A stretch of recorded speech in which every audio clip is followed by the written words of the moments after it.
Welcome everyone to Unraveling the Strands of Christian Nationalism, Part 1.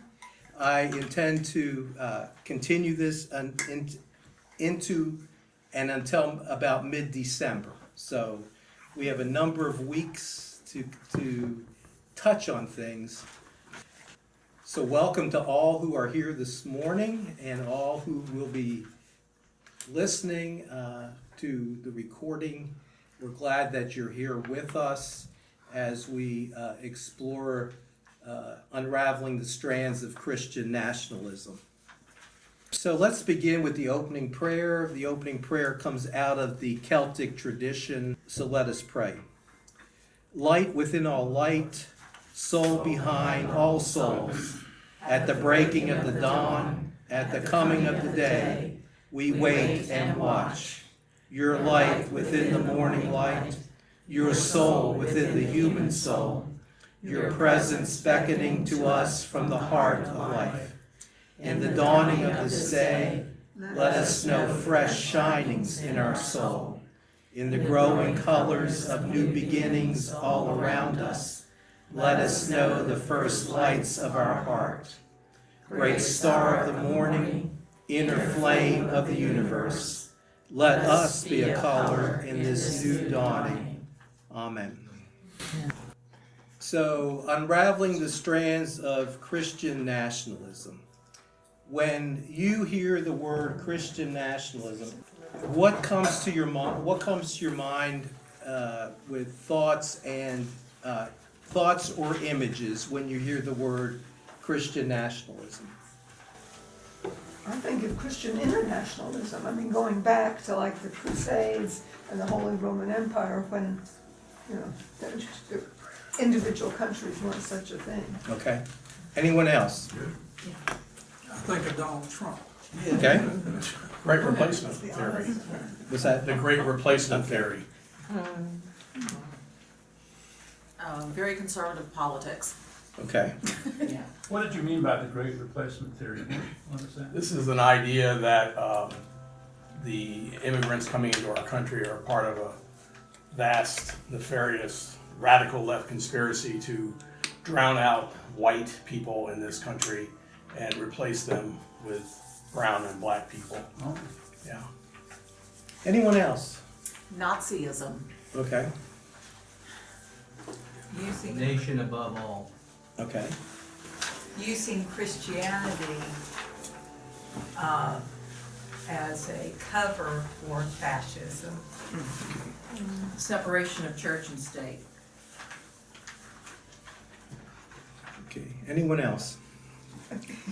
It seems a little, I mean, I don't have any opposing views, but there must be some good side to it. We'll see. I'm just asking for initial thoughts, impressions. Is Christian nationalism not the major religion of that country? The predominant religion? Well, we'll see.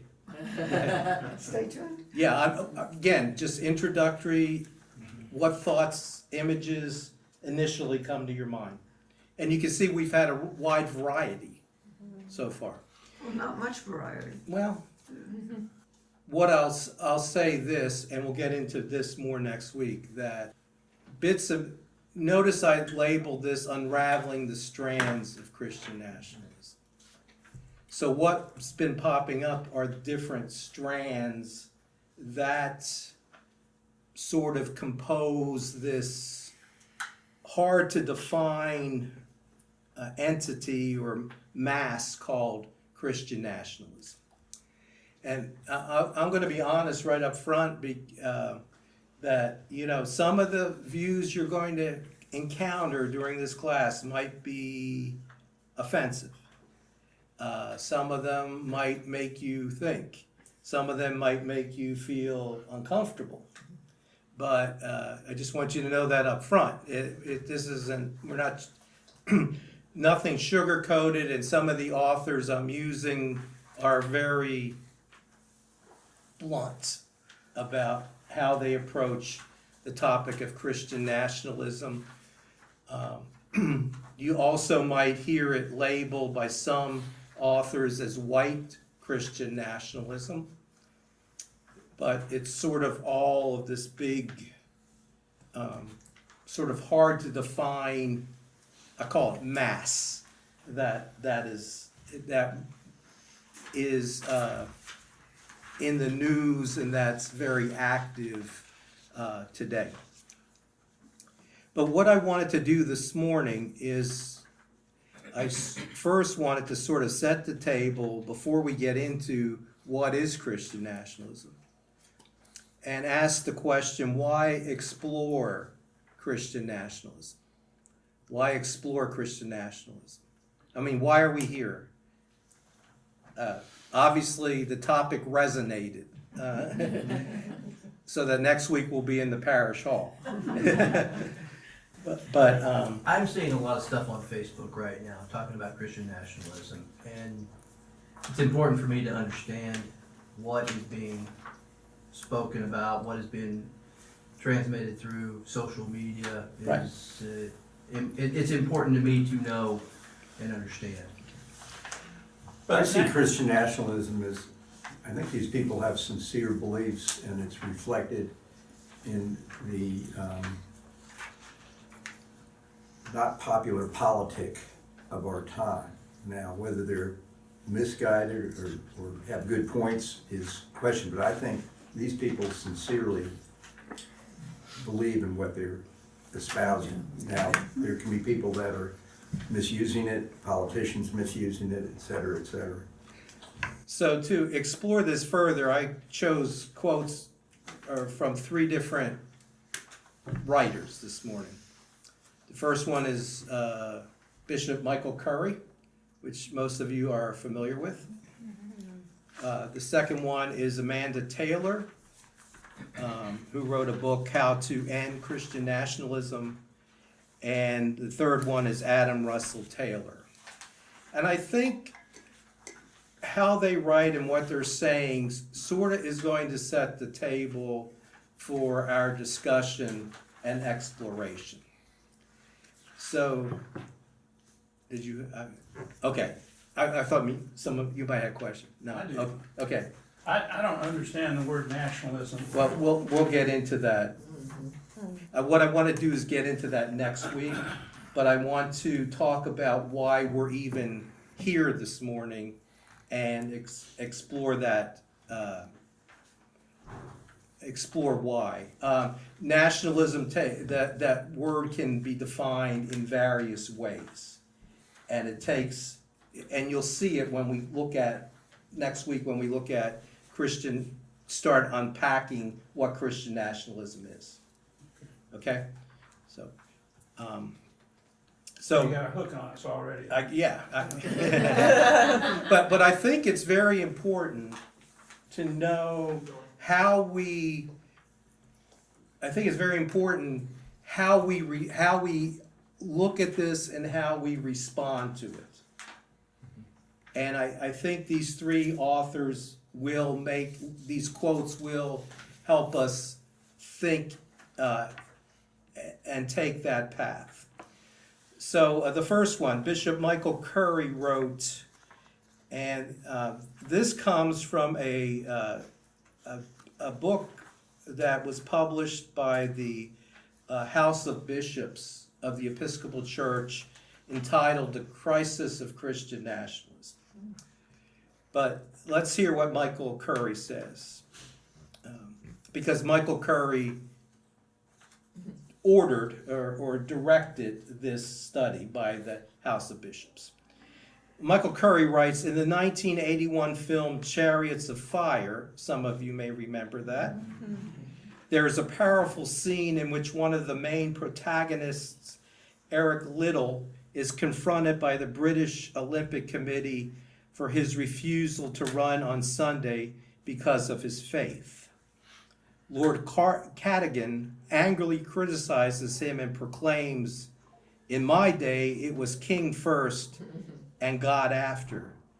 To which the Duke of Sutherland, another member of the committee, replies, yes, and the war to end all wars bitterly proved your point. And the Chariots of Fire is set in the context of the 1924 Olympics. So this followed World War I and preceded, of course, the rise of Hitler and World War II. Curry continues, "It is always a dangerous thing to mix up our priorities, whether on the personal level or the national level. For those of us who dare to call ourselves followers of Jesus of Nazareth, the challenge is how to order our priorities so as to put God first. Give to Caesar the things that are Caesar's, and to God the things that are God's," Jesus says in Mark chapter 12. This allows us to be patriotic and love our country, but not put it before the God who is over all the nations, of whom Isaiah says, "Bring princes to naught and makes the rulers of the earth as nothing." We who follow Jesus of Nazareth are called individually and as a church to live out his way of love. As Dr. King said in the first of his 10 commandments for nonviolence, meditate daily on the teachings of Jesus. More than this, sometimes this means calling our country to account for its words and actions, not for lack of love of it, but because we love it enough to point out its failings. The 18th century philosopher and member of Parliament Edmund Burke, in watching the excesses of the French Revolution, remarked, "To make us love our country ought to be lovely." Christian nationalism today threatens our country's soul. It is because we love God and it is because we love our country that we want to respond in ways that are healthy, holy, and true. Any thoughts or reactions to that? He always nails it. The one thing I would say is that for those of us who've been in the military, the phrase God, country, and family are our overriding things. When I went into the service, I didn't know God, so I didn't understand God, country, and family. But as I've grown, I have come to know that. This word nationalism, though, is something that's brand new that I've never heard in this church. Well, you're at the right place. And that's one of the reasons we're doing this, because we need to have a place, I feel, that we talk about this stuff. Because the strands that make this up are in the groundwater that flow among us. And we will have neighbors and friends that maybe buy into this more so than we do. And we'll get to see that in the next quote, how this all fits into the population. But again, you're in the right place, and we're going to explore this. And believe me, when we start unpacking what Christian nationalism is, it's not just a simple definition. But we need to. I went to Father Milton in June and said, I want to do this because I think we need to talk about it. All right, so that's Michael Curry. And notice at the end he says we need to respond in ways that are healthy for us, but healthy also for those with whom we are responding to or corresponding with. Because if we're not healthy, our response is not going to be healthy. And a response that is holy and a response that is true. Notice the next author. Christian nationalism as an ideology. I always have troubles with that. Ideology. Thank you. I can say it if I don't think about it. Yeah. Exerts its influence along a spectrum. I would argue that we have all been shaped by it to some degree. In their 2020 book, Taking America Back for God, Christian Nationalism in the United States, sociologists Samuel L. Perry and Andrew L. Whitehead describe 4 different orientations toward Christian nationalism based on their research. Now we're gonna look more at what Perry and Whitehead say next week and in the following weeks. But I found this 4 different orientations interesting based on what they found. They classify people who fully embrace and advocate for Christian nationalist ideology as ambassadors. This is the smallest group, comprising less than 20% of the US population. But at times, this is the loudest group Yes. because it garners media attention. But notice, 20% ambassadors. At the opposite end of the spectrum from ambassadors are rejectors. People who, like me, and maybe you, actively reject Christian nationalist ideology, which we will start unpacking next week. We make up about 22% of the American populace. Most Americans fall somewhere in the middle. Perry and Whitehead call the folks in this central band either accommodators of Christian nationalism, about 32% of Americans, or resistors, about 27%. What percent of the people in the US are Christian? I don't know, I'd have to check. I mean, it's falling, yeah, I mean, because But it's interesting, I think what we're gonna see is that how you define Christian is going to play into this. And folks that will embrace this Christian nationalism don't necessarily consider themselves Christians in the way we would think of Christian. So that's what makes this what makes this tricky.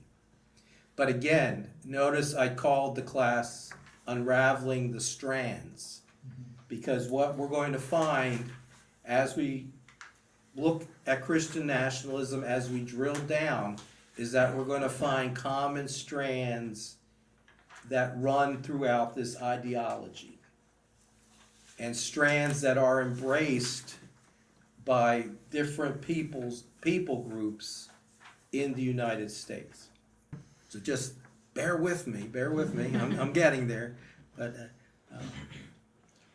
the author continues, however, in doing the hard work of dismantling ideologies, labeling people definitely as Christian nationalists is both counterproductive and inaccurate.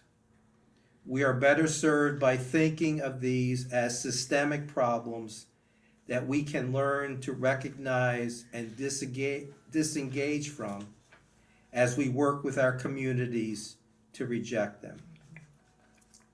We try our best to avoid labeling people Christian nationalists and creating an us versus them mentality.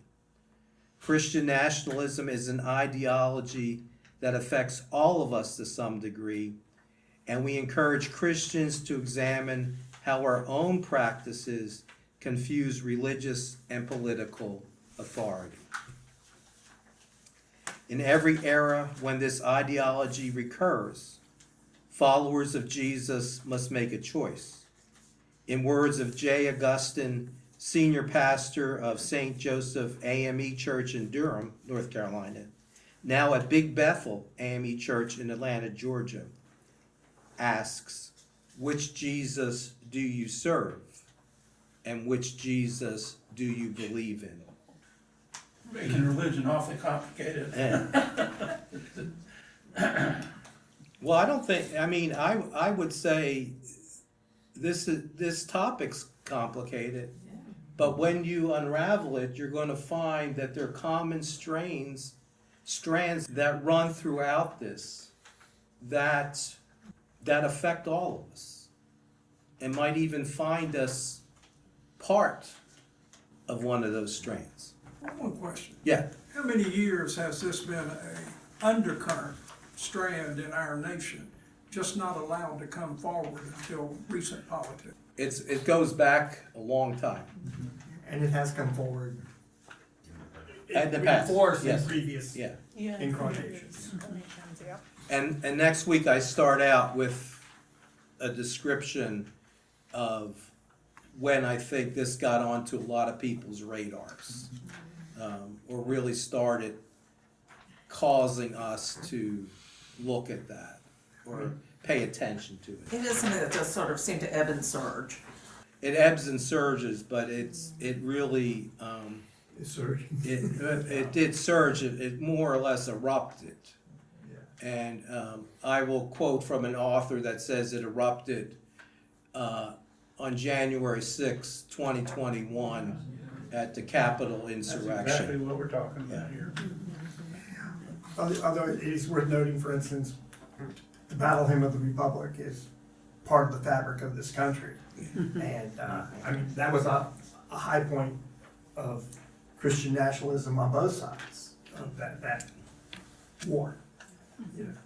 And that song is an oxymoron, isn't it? Yeah, but it is a wonderful song. We all sing it. Well, I think, Most Joe, of them. I think, Joe, that what all of us in this room are doing, that have lived here for 50 years or more, are reliving the times that got us to this point, that happened in this city, Yes. that we're not using the names of, but we've got this other thing that's come out now, and it's, I mean, I don't know how you're gonna proceed to keep order, but it's kind of upsetting to be dancing around it and not calling it what it is, or saying the words. We will say the words as we go through. Believe me, that's why I said there's going to be some very controversial, maybe unpleasant talking as we go through this. This is just the introduction. Yes. Yeah. I ain't seen nothing yet. Yeah. Well, and I don't do it to rattle it, people. I'm just saying when we talk about it, that's just the way it is. And you're right, Jeff. We don't talk. You said we don't talk about it in church, right? Right. Why not? I mean, I'm not putting you on the spot. I'm just, no, but I mean, I'm just throwing that question out. Yeah. Not, Well, in the service, we're following the script, pretty much. Except for sermons, you know. and we'll see that this will go back, as John pointed out, way back before this country wasn't even founded. And how the passage from Matthew chapter 5, the Sermon on the Mount, that you are a city shining on the hill, and how that's been used for centuries, even by presidents on both sides of the aisle. So it goes back. And not just here. Putin makes much of the Orthodox faith, although 80% of Russians identify as Orthodox, but only 50% go to church. Go to church. But it's about identity again, and somehow us and them and setting it apart. And so they're the special, city on the hill. And so you have this everywhere in Christianity. Well, probably in other religions too. There is national, yes, and you could, I know one of it depends what country you look at, but I'm very familiar with what's going on in India and the Hindu nationalists. Yeah. And their just outright persecution of anyone that doesn't identify with them. Yeah. Yes. Well, Israel. And Israel. Yeah, so it goes in many different ways. But I guess you have to have a nation before you can have Christian nationalism. And then the last quote, we must be relentless in countering Christian nationalism's malignant influence. We will do that not by demonizing its adherents, but through truth-telling, brave dialogue, bold organizing, and building relationships. We must sharpen our strategy and grow a movement to replace Christian nationalism with the civic ideal of liberty and justice for all. And we must speak from our deepest held religious convictions to affirm the dignity of everyone, protect the most vulnerable, and advance the common good. Are these two Taylors related? No. To my knowledge, no. I never even saw that, but no. It's totally irrelevant.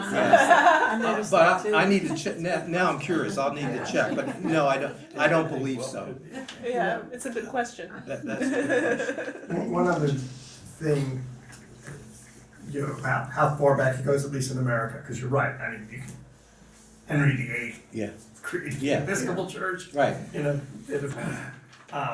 but in the United States, the framers of the Constitution were clearly concerned about religion and nationalism. It's why we have the separation of church and state, and why we are not supposed to allow a state religion. Right. I mean, it's a direct reaction to a lot of the currents that were going on in the world at that time. Yes. That were nationalists, Christian nationalists or other nationalists. I feel very naive because I guess I'm not familiar with the term much. Do the people that are Christian nationalists use that term about themselves? Not necessarily. No, it's so small. But notice I go back to the topic that I listed the class. I said unraveling the strands. Yeah. Okay. And the strands are in the groundwater, and it affects. To mix a metaphor. Yeah. But So I it's think a lot of those people might be what they call accommodators, that they're not necessarily strongly identified, like, I am, a Christian nationalist, but they generally agree with a lot of those viewpoints and, and kind of go along, With kind the of ideology. feel more like those people on that end than people on this end. right. But we'll see as we go along. There's a lot to unpack. Believe me, there's a lot to unpack. But I think it's important we unpack some of it. So Did we finish that quote? yes. Okay, sorry. Again, notice I just pointed out, and I'm watching my time here, that I chose that quote because he talked about not demonizing its adherents. Even though they demonize people that are opposed to them. Yeah. Some do. Oh, you Some should do. just watch fast food sometimes. Well, yes. Us and them, I mean, that's. Yeah. And that's I think is the challenge. Yes, it's a And challenge. not demonizing people who are actually demonizing you. Right. Yeah. Are these people mostly white, or are they black and brown? I would Christian say nationalists? just off the top, it's predominantly white. And also what they now call white adjacent, which is Hispanic, because like Irish and Catholics were not white. Yeah. Because their numbers are shrinking white people's demographics. But sometimes you'll hear, and we'll talk about this next week, that Christian nationalism is referred to as white Christian nationalism, depending on who the author is that's writing about it. But what's white? That's There we Yeah. go here, yeah. All right, So one of those big threads is white supremacy. it's in there. Oh, yeah. Yeah. So when they say, in Adam Russell Taylor's first sentence there, encountering Christian nationalism's malignant influence, when press goes out there and starts talking about the term that you just used, white Christian nationalism, that's describing somebody in an offensive way, is that correct? To some Maybe. of them, to some of them not. I mean, No. quite honestly, there are people, there are proud of it. organizations, there was a group called the Aryan Nation Yeah. that proudly proclaimed itself white Christian nationalists and racist. Yeah. Others are offended by it. They think that it's, an oversimplification Yes. at least, and an insult. So as our time moves on, I just want to put out that for this week, I always include some for reflection. The first point, and the most Reverend Michael Curry stated, it is always a dangerous thing to mix up our priorities, whether on the personal level or on the national level. Why is it a dangerous thing to mix up our priorities with respect to God and country? And then the second point, where are you raised in a religious culture or family? How did that benefit you, your character, or your faith in God? Has religious culture ever become an obstacle in your relationship with God? Just some things to think about. Well, folks, we're in for a ride. I need more time as And I well as need more more time, space. yes. We will have more space next week, we'll be in the parish Needs more hall. time. I want to close with our closing prayer, the prayer of blessing. So let us pray. May the angels of light glisten for us this day. May the sparks of God's beauty dance in the eyes of those we love. May the universe be on fire with presents for us this day. May the new sun's rising grace us with gratitude. Let earth's greenness shine and its waters breathe with spirit. Let heaven's wind stir the soil of our soul and fresh awakenings rise within us. May the mighty angels of light glisten in all things this day. May they summon us to reverence. May they call us to life. May the light of God illumine the heart of my soul. May the flame of Christ kindle me to love. And may the fire of the Spirit free me to live this day, tonight, and forever. Amen. So thank you so much for your comments, for your participation. And like I said, we're going to be on for a ride. Thank you.